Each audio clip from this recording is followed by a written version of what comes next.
존경하는 30만 도봉구민 여러분 안녕하십니까? 쌍문 이사동 방학 3동 출신 구의원 손혜영입니다.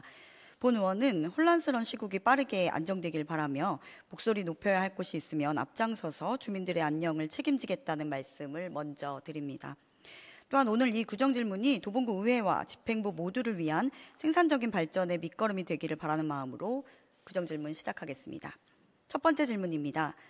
본 의원이 이번 회기 중 5분 발언 행정사무감사 질의를 통해 영유아기 발달장애 조기 발견과 지원에 관한 사항을 여러 차례 언급한 바 있습니다. 그럼에도 불구하고 담당 부서의 답변은 보건복지부에서 유사한 사업을 진행하고 있다. 정밀검사가 필요한 유아가 있어도 보호자들이 시간적 여유가 없어서 못한다. 왜 정밀검사를 하지 않는지 모르겠다라고 답변하였습니다. 앞서 5분 발언 때 언급했듯이 영유아 건강검진이 보편화되었다고는 하지만 현재 많은 아이들이 장애의 경계선에 있고 조기와 치료를 받지 못해 종국에는 장애로 진행되는 경우가 많습니다. 그럼에도 장애의 경계선에 있는 아동을 위한 특수한 교육이나 치료 프로그램은 부족하여 정책 사각지대에 방치되고 있는 실정입니다. 또한 언어치료, 놀이치료를 하고 있는 사설센터의 기본 비용이 상대적으로 높아 장애아를 돌보는 가정에서 사설센터를 이용하기엔 보편적으로 많은 어려움이 있는 상황입니다. 이와 관련하여 서울시에서는 2023년부터 서울아이 발달지원센터를 개소하여 운영 중으로 개소 1년 만에 6,000명이 넘는 영유아가 검사를 하였고 검사 결과 도움이 필요한 것으로 나오는 위험군 아동은 무료로 심화평가를 지원하고 관찰이 필요한 주의군 아동은 아이와 양육자의 애착, 상호작용을 촉진하기 위해 운동과 놀이 프로그램을 운영 중에 있습니다. 하지만 서울아이 발달지원센터는 동작구에 위치하여 야간과 토요일에 운영을 하고 있음에도 불구하고 도봉구에 거주하고 있는 우리 구민들의 경우 접근성이 낮아 서비스 이용이 어려운 실정입니다.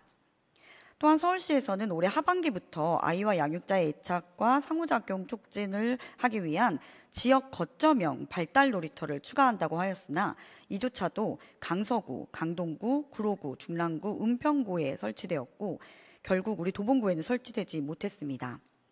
본 의원은 꼭 필요하고 만족도가 높은 사업들이 타 자치구에서는 활발하게 이루어지고 있는데 반해 우리 구에서는 운영되지 못하고 있는 것은 그만큼 구청장님의 관심이 부족한 건 아닌지 사료됩니다.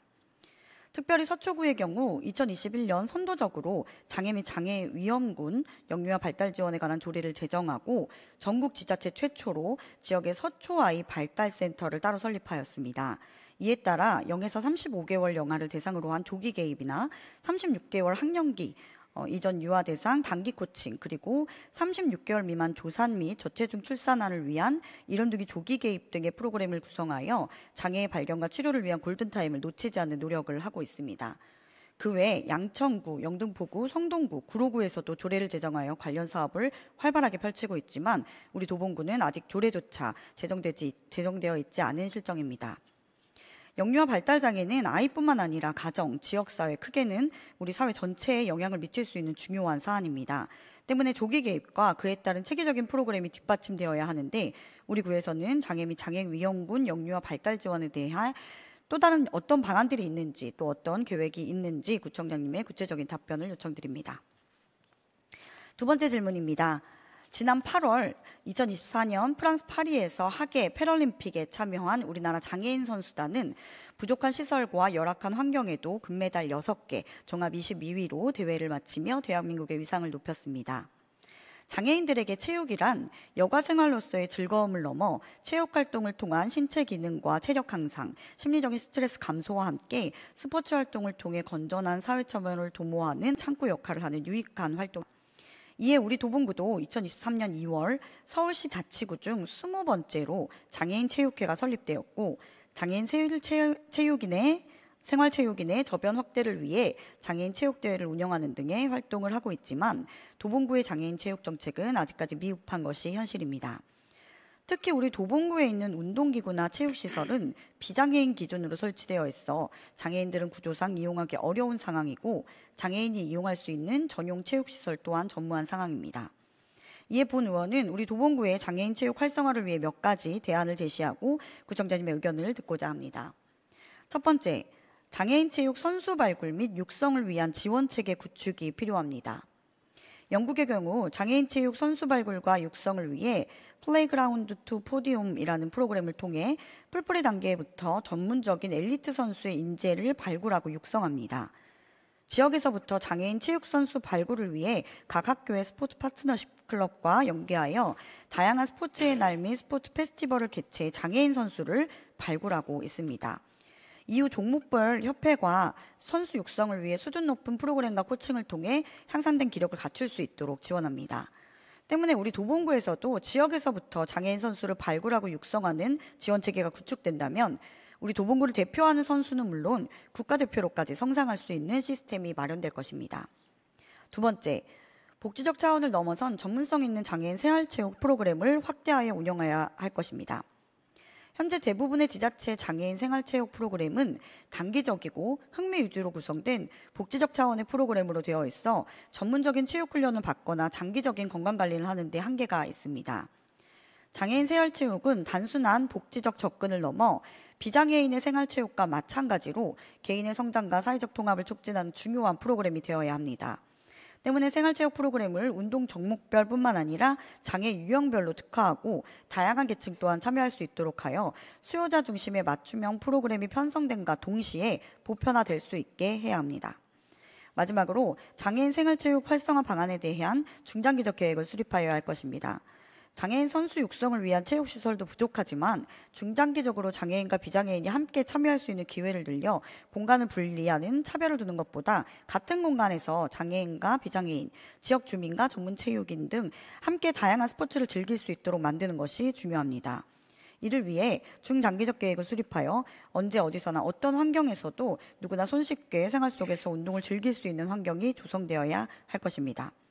본 의원의 제안에 대해 우리 구의 생각은 어떠한지 답변을 요청드립니다.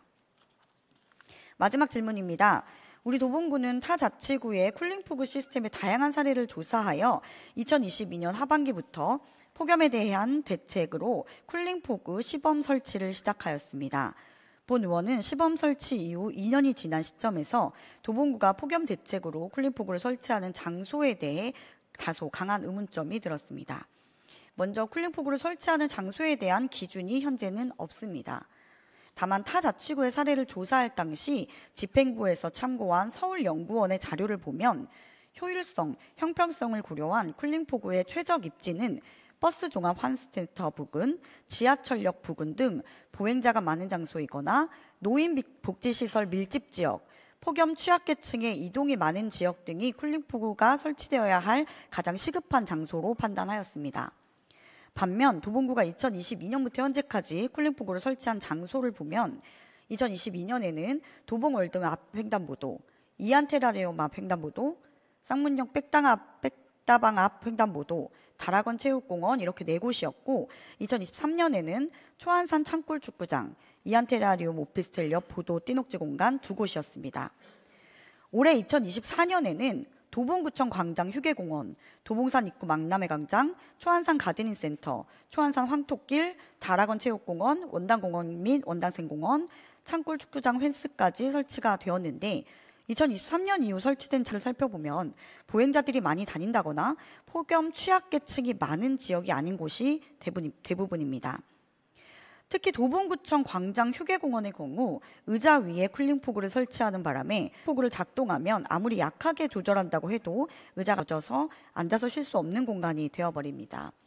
구민을 위해 설치했지만 구민들이 이용할 수 없는 대표적인 예산 낭비의 결과물로 보여집니다. 원당공원 또한 마찬가지입니다. 2024년 공원여가과에서 쿨링포구를 처음 실시하려고 했던 곳은 창이동, 창삼동 마을마당이었습니다. 하지만 마을마당에 설치하는 것이 장소의 문제로 여의치 않게 되자 원당공원에 설치했는데 이곳은 이미 산림지역이라 증산작용으로 온도저감 효과가 있어 효율성이 낮은 곳으로 판단됩니다. 당초 설치하려던 창이동, 창삼동 마을마당에 대한 장소 적합성 및 사전조사도 되어 있지 않았고 급하게 장소를 변경하다 보니 설치 장소에 문제점이 발생하게 된 것입니다. 구청에서 자랑하는 초안산 황토길 쿨링포구는 대부분의 주민들이 쿨링포구가 있는지도 모르고 작동하는 건 본 적도 없으며 폭우가 오거나 폭설이 오면 사용을 하지 못한다는 뉴스 기사까지 나오고 있는 상황입니다. 시설물을 설치하는 데 있어 어떤 장소가 실효성이 있을지 판단하고 고민하는 것은 늘 필요하다고 생각합니다. 작년 사무감사 때 본 의원이 그렇게나 강조하며 스마트 셀터 설치 장소에 관련하여 지적한 일이 있습니다. 이번 쿨링포구 설치 장소 관련 이슈 또한 동일한 사례라고 생각합니다. 올해에만 구비와 시비를 합쳐 쿨링포구를 설치하는데 8억이 넘는 설치비가 들었고 그 외 유지 비용을 고려한다면 쿨링포구를 더 효율적으로 배치해야 하는 고민이 있어야 되는 것 아닙니까? 비단 쿨링포구뿐 아니라 구청에서 시행하고자 하는 사업의 추진 시 사전에 적합성 조사 및 빅데이터 등을 기반한 효율에 대한 깊은 고민을 통해 진행되어야 한다고 생각합니다. 구청장님께서는 2025년에 쿨링포구 시설물을 또 설치할 계획이 있으신지, 그렇다면 어떤 기준으로 어느 곳에 설치할 것인지에 대한 고민 있는 답변 요청드립니다. 또한 이후 여러 사업의 추진 시 효율적인 장소 선정 기준을 어떻게 고려할 계획인지 듣고 싶습니다. 이상 구정 질문을 마치겠습니다.